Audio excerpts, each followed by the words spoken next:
Hello traders, FX Pip Collector here. Today is Thursday, April 11th, and this is my analysis of the Euro-US dollar, starting on the monthly, working my way all the way down to the 1 hour time frame for the full top-down analysis. So on the Euro dollar, yesterday's news actually did cause the Euro to go down a little bit more, so definitely no confirmed wave 3 yet. Still looks like this is a 1. I still think this is a 2. I still think this move is going to make a higher low on the monthly, and eventually end up continuing the uptrend. Now this is the monthly, and this could take a very long time to play out, so let's head down to the weekly. On the weekly, I'm still looking at this as a big wave 1. Still think this is an expanding flat, higher high wave B, lower low wave C.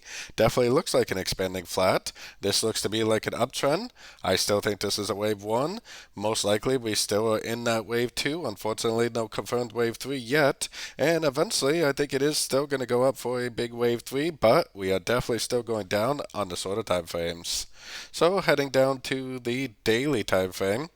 On the daily time frame, that CPI news yesterday caused a big push down on the dollar pairs, or a big push up on the dollar. I still am looking at this as a downtrend. I'm still looking at this as 3 waves up, and I could actually label this as a 1, 2, 3, 4, 5 pretty easily. It's definitely very overlapping, but sometimes you get ending diagonals for the wave C.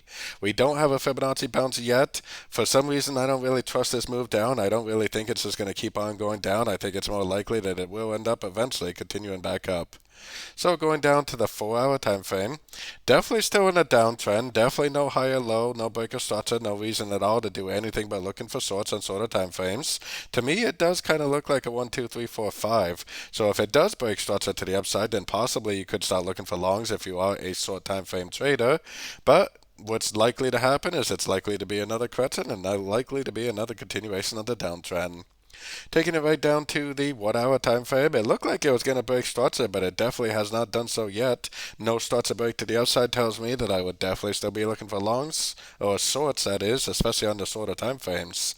If it does go up and break structure, which for me seems pretty likely because it looks like a 1, 2, 3, 4, and 5, then there's pretty much only 2 options. Option number 1 is it's going to make a correction to the whole move down. Throw your Fibonacci retracement on there, look for a 38 to 78% Fibonacci retracement pullback, 3 waves up to go short again, or possibly it could turn into a complete trend reversal.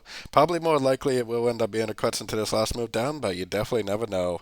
So if you do get that structure break, you could definitely start looking for longs on shorter time frames, but until that happens, I would definitely be a seller still.